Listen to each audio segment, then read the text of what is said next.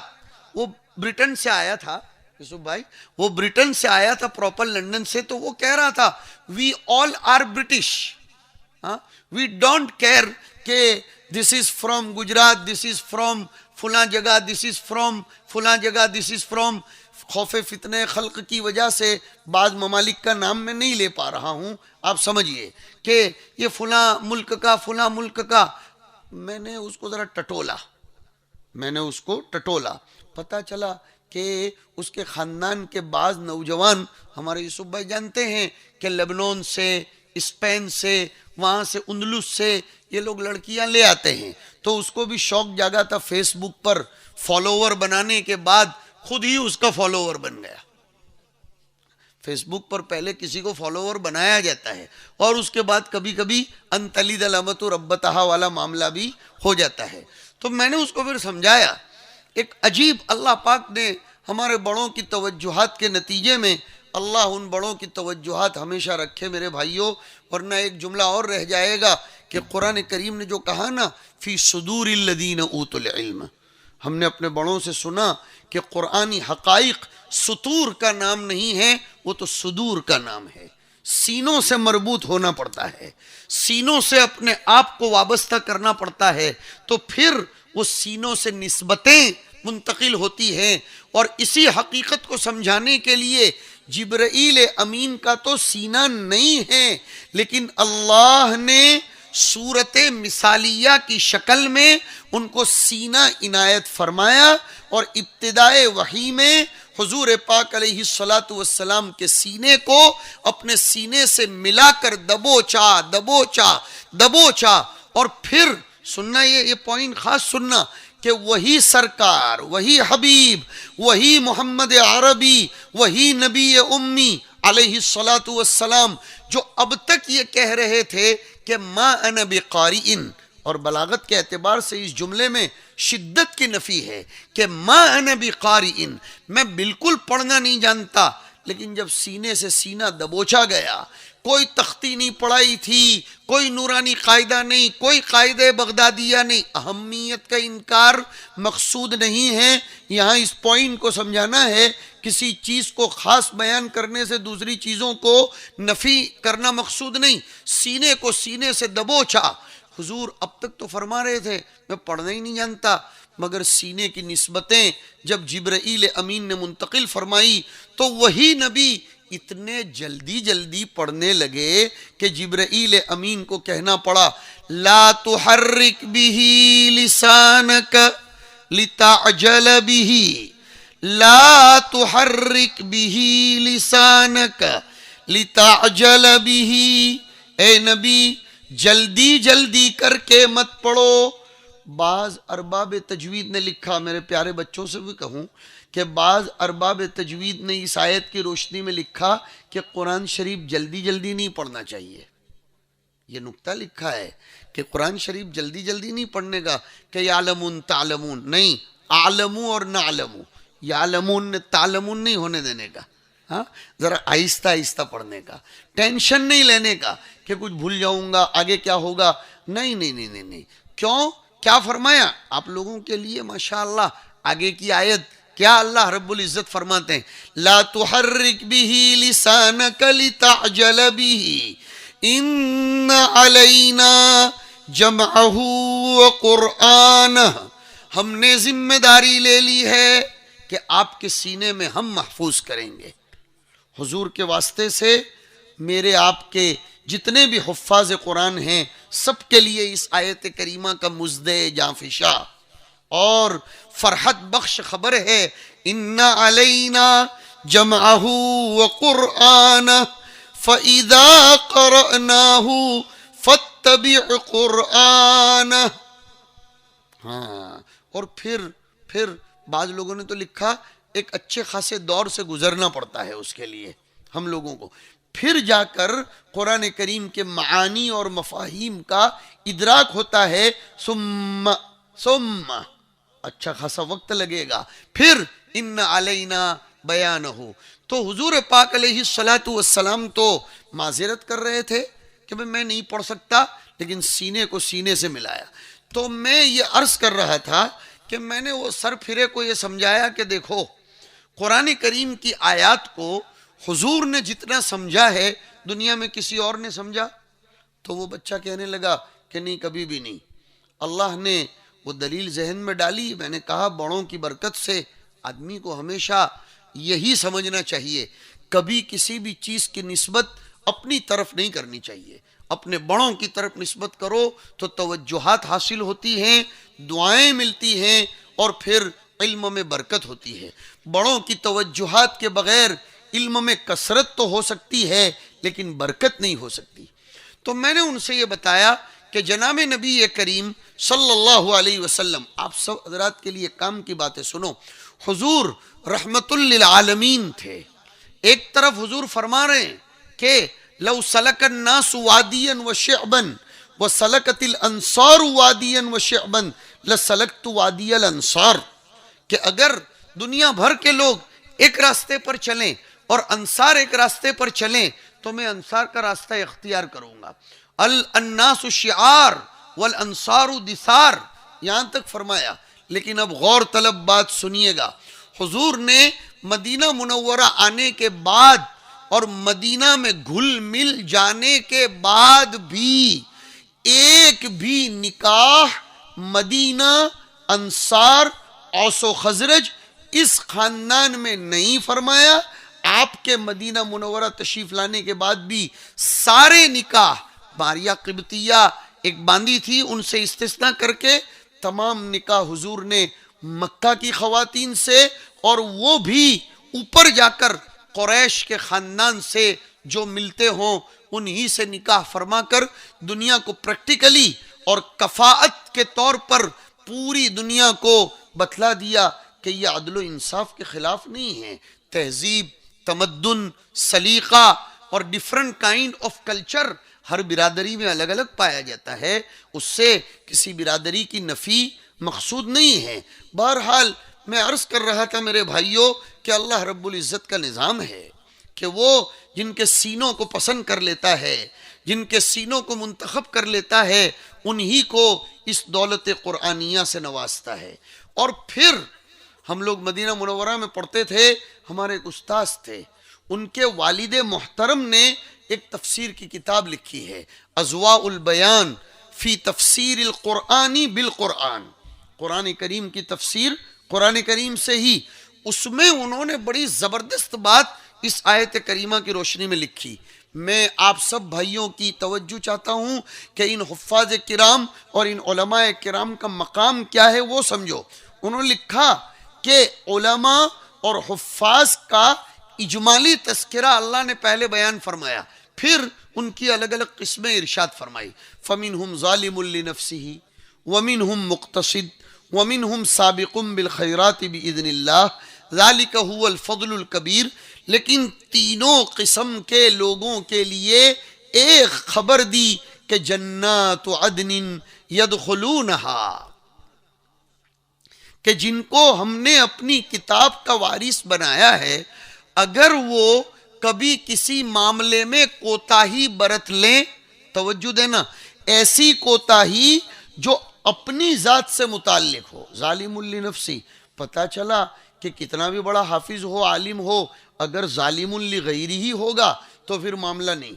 قرآن کریم کے ایک ایک لفظ کا انتخاب بالکل بجا ہوتا ہے کہ اگر اس نے اپنے باب میں کوئی کوتاہی برتی وغیرہ وغیرہ اور اچھے طریقے سے چلا، کچھ کوتاہی برتی، بہت آگے تک چلتا رہا خیرات میں، سب کے لیے خبر دی.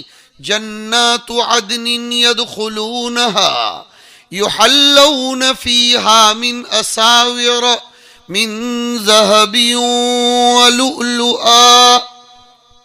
جنات عدن جس میں وہ جائیں گے، حفاظ کے لیے فضیلت. اور دنیا میں بیچارے کبھی سیدھے سادے کپڑے بھی پہنتے ہیں، غربت کے مارے وہ واقعہ بیچ میں رہ گیا ہے. ہاں، وہ جو حضرت عمر ابن خطاب والا معاملہ تھا اس کو پہلے نپٹاتا ہوں، پھر ان آیات کی طرف آتا ہوں. حضرت عمر ابن خطاب نے جب ان کا خاندانی بیک گراؤنڈ معلوم کر لیا، حضرت معاویہ نے بتلایا، تو حضرت عمر ابن خطاب رضی اللہ تعالیٰ نے دریافت فرمایا، معاویہ تم نے ان کو اتنا بڑا مقام کیوں دیا؟ حضرت معاویہ نے فرمایا، ہم نے ہمارے نبی علیہ الصلاۃ والسلام سے یہ سنا ہے کہ ان اللہ تعالی یرفع بهذا الکتاب اقواما ویضع به آخرین، کہ ان اللہ یرفع بهذا الکتاب، جو اس کتاب کی تعلیمات کو اپناتا ہے، جو اس کتاب کی تعلیمات کو پریکٹیکل لائف میں لاتا ہے. یہ لفظ مجھے جان بوجھ کر بولنا پڑ رہا ہے کہ ہم نے مدارس بہت بنا لیے، ہم نے بہت دعوت و تبلیغ کے کاموں میں شرکت کی، اور ہم نے ماشاء اللہ تبارک اللہ بہت خوب ترقیات کی. اس کتاب الہی کو دنیا کے سامنے پیش کرنے میں ہمارے حتی امکان کی، اچھی خاصی کی، لیکن پریکٹیکل لائف میں یہ کلام مجید ہمارے پاس نہیں ہے. سچی صاف ستھری بات یہ ہے، اور بہت صحیح مکالمہ پیش فرمایا، اس لیے کہ اس کی زندہ جیتی جاگتی تصویر میں خود دیکھ رہا ہوں. اور ہمارے رفیق مکرم زیدت معالیہم حضرت مفتی صاحب نے ابھی مجھ کو سنایا، کچھ علاقوں میں عجیب شادیاں ہو رہی، انا للہ و انا الیہ راجعون. اور کوئی ایرے غیرے نتھو نہیں کرتا، کوئی ایرے غیرے نتھو نہیں کرتا، دیندار سمجھے جانے والے لوگ اور قرآن کریم سے اپنی نسبت جوڑ کر دنیا میں اپنا نام روشن کرنے کے اچھک لوگ، یہ لوگ ایسے تماشے کرتے ہیں۔ میرے بھائیوں، بات سے بات یاد آ گئی، صاف بات کرتا ہوں، اگرچہ آپ لوگوں کو ایسا لگتا ہو کہ ہم مولوی لوگوں نے ہوں کہوانوں بے ہے એટલે આપણાને دھبا دھب چالو کری دے، مولوی لوگ اپنی طرف سے نہیں بولتے۔ آپ کس سے عالم کی تقدیر بدلنے کی امید رکھتے ہو؟ کس سے عالم کی تقدیر بدلنے کی امید رکھتے ہو؟ سال بدلا ہے لیکن حال کہاں بدلا ہے؟ سال تو بدلا، 2019 سے 2020 آیا، سال بدلا، حال نہیں بدلا۔ خدائے پاک کی قسم 100 دفعہ کھا کر کہہ سکتا ہوں، کتنی سیاسی جماعتیں بدل لو گے، دلی کے نظام پر کسی کو بھی لا کر بٹھاؤ گے، لیکن یہ سارا نظام نہیں بدلے گا جب تک کہ ابتدا ہمارے اپنے آپ کی تبدیلی سے نہیں ہوگی۔ صاف ستھری بات ہے۔ اس کی دلیل قرآن کریم کی آیت ہے، ان اللہ لا یغیر ما بقوم، ان اللہ لا یغیر ما بقوم حتی یغیروا ما بانفسہم۔ اللہ تعالی کسی قوم کی حالت کو تب تک نہیں بدلتا، کسی بھی قوم کی حالت کو تب تک نہیں بدلتا جب تک کہ وہ قوم اپنے حالات کو نہ بدلے۔ اور آگے تو اس نے چیلنج کیا ہے، ایسا لگ رہا ہے اس زمانے کے لیے ہی آیتیں اتر رہی ہیں، زبردست چیلنج فرمایا، وَإِذَا أَرَادَ اللَّهُ بِقَوْمٍ سُوءًا، جب اللہ تعالیٰ کسی قوم کے ساتھ کوئی عذاب کا، غضب کا، عتاب کا ارادہ فرما لیتے ہیں، فَلَا مَرَدَّ لَهُ، تو پھر کوئی اس کو واپس نہیں کر سکتا، کوئی رد نہیں کر سکتا۔ اور پھر انسانوں کے گمان کے اعتبار سے آگے جواب دیا، تلاش کرو کسی کو قائد تسلیم کرو، روتے پھرو اور کسی کی قیادت پر جمع بھی ہو جاؤ، لیکن نہیں ہو سکتا، اس لیے کہ وَمَا لَهُم مِّن دُونِهِ مِّن وَالٍ، اس کے علاوہ کوئی کارساز، کوئی مددگار نہیں ہے۔ لیکن پہلے اپنے اندر تبدیلی پیدا کرو، پہلے اپنے اندر تبدیلی پیدا کرو۔ تبدیلی کیا پیدا کرو؟ حالات سے لوگ گھبرائے ہوئے، سہمے ہوئے ہیں، لیکن یاد رکھو ہم علماء کرام کی ذمہ داری ہے، ہم آپ کو ڈراتے نہیں ہیں۔ یہ ڈرانا اور مستقبل کو تاریک بتانا یہ سیاسی لوگوں کا کام ہے، اس لیے کہ وہ ڈرا ڈرا کر ہی تو اپنے توے پر روٹی سیکتے ہیں، وہ ڈرا ڈرا کر ہی، اس لیے کہ میڈیا، اور میڈیا حضور کے زمانے میں بھی تھا صلی اللہ علیہ وسلم، ہاں حضور کے زمانے میں تھا، اس زمانے کا میڈیا جیسا بھی ہو، ابھی وہ وقت نہیں ہے۔ تھوڑا سا اشارہ کر دوں، غزوہ احد سے واپس تشریف لے جا رہے تھے حضور پاک علیہ الصلاۃ والسلام مدینہ منورہ، اور ادھر ابو سفیان کا قافلہ مکہ جا رہا تھا، اور مدینہ کی طرف آنے والا نعیم ابن مسعود الاشجعی راستے میں مل گیا۔ زبردست میڈیا قرآن کریم نے ثابت کیا ہے، تو وہ ابو سفیان کے قافلے نے نعیم ابن مسعود سے کہا کہ تم جا کر کہہ دینا محمد عربی صلی اللہ علیہ وسلم سے کہ ابھی تو احد میں ہم نے ذرا سا ہمارا مظاہرہ کیا ہے، آئندہ ہم تمہارا ستیہ ناش کر دیں گے، نعوذ باللہ۔ اب قرآن کریم اس کو کہتا ہے الذین قال لهم الناس ان الناس قد جمعوا لکم، دیکھو کیسے ڈرایا جا رہا ہے، اور قرآن کریم نے کہنے والا ایک تھا لیکن اس کو الناس فرمایا۔ پتہ چلا ایسی ڈرانے کی خبریں ایک میڈیا نہیں چلاتا، این ڈی ٹی وی کے سوا سبھی چلاتے ہیں۔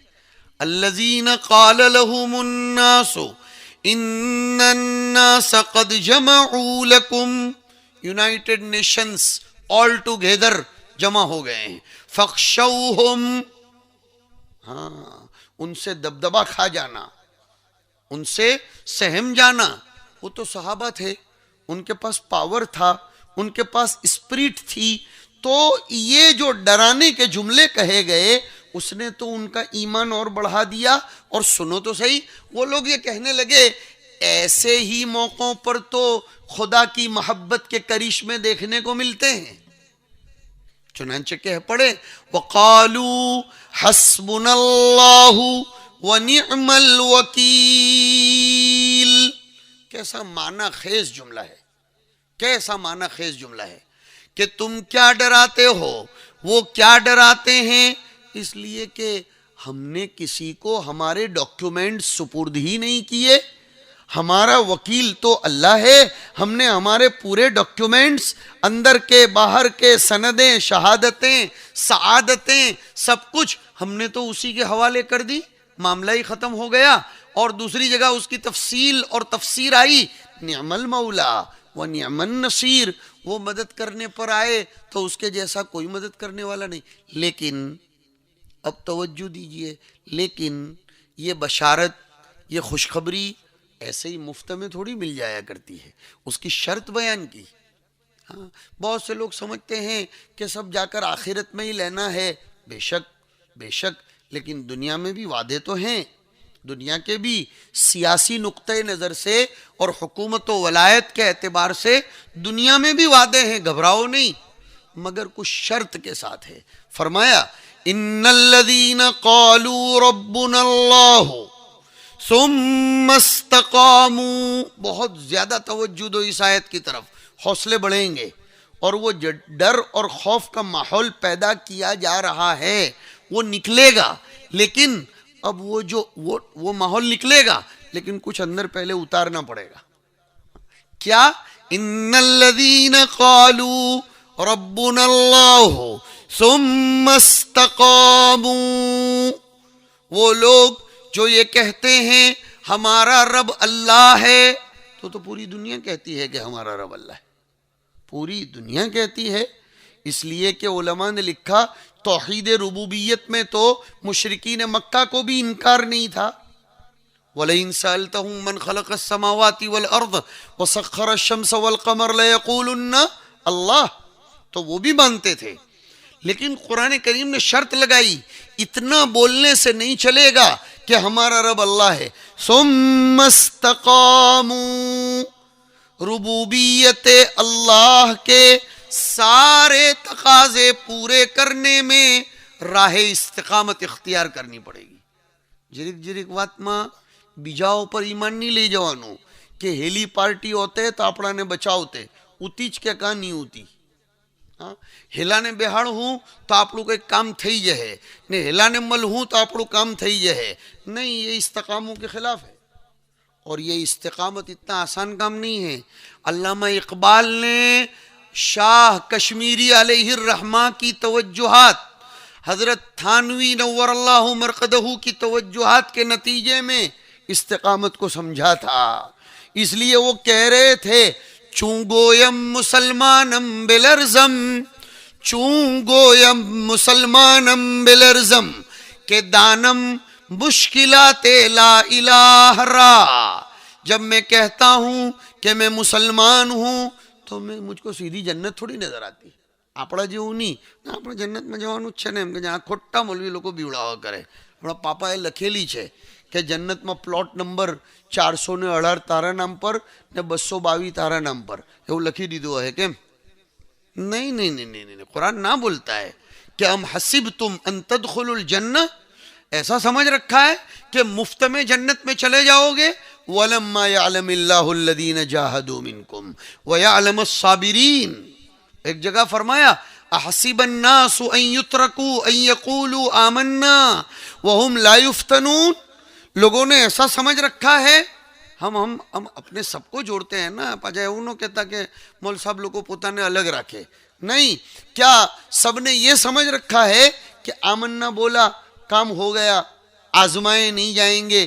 وَلَقَدْ فَتَنَّ الَّذِينَ مِن قَبْلِهِمْ، ہم نے پہلوں کو بھی آزمایا ہے، تمہیں بھی آزمائیں گے.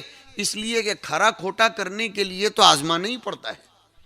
او بھائی، તમે 150 કે 200 રૂપિયાનું મધ લ્યો યાર ને તેને તમે ચકાસો કે આ મધ ઓરિજિનલ છે કે પછી અલ્લાહ જાણે કેમ છે, તો પછી હવે અલ્લાહ પાક બી આપણાને જન્નત દેતા પહેલા ચકાસે તો ખરો કે નહીં?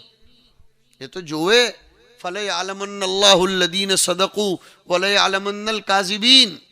ہاں وہ تو دیکھتا ہے بھائی, وہ جاننا چاہتا ہے, یعنی وہ تو جانتا ہی ہے, اب اس کو ظاہر کرنا چاہتا ہے, لوگوں کے سامنے لانا چاہتا ہے. تو علامہ اقبال نے کیا فرمایا, جب میں کہتا ہوں کہ میں مسلمان ہوں تو میرے بدن پر کپ کپی طاری ہو جاتی ہے, اس لیے کہ میں جانتا ہوں کہ ایمان و اسلام دعووں کا نام نہیں ہے, وہ پریکٹیکل کا نام ہے, وہ برتنے کا نام ہے, بولنے کا نام نہیں ہے.